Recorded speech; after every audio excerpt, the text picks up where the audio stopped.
There was one physician we had who was on the, who we revoked. Then we revoked him again. Then he went across the river to New York, and they finally revoked him. And then he went to Pennsylvania.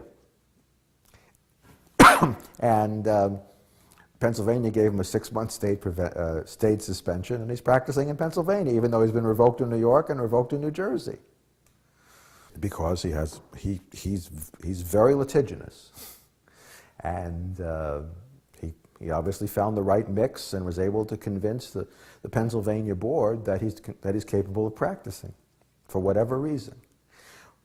He didn't convince us, and we went to great lengths to make sure that he didn't practice in New Jersey. In fact, went to the Supreme Court of New Jersey to make sure that that indeed he wouldn't practice in our state.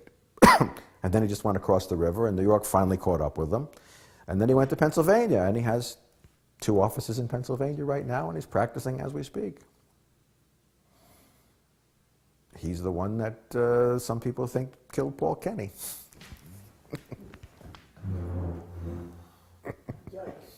Can you sit down again and just say, I'm going to have you get up and leave cameras? I'm sorry. I'm sorry. Go ahead. It's okay. It's okay. But that's strictly off the record. I don't want, I don't want to wind up jumping in front of a train. Now he's suing the whole board of medical examiners. He's suing me for reasons for taking his license away, I guess. He's a very litigious guy, but he's like Lex Luther.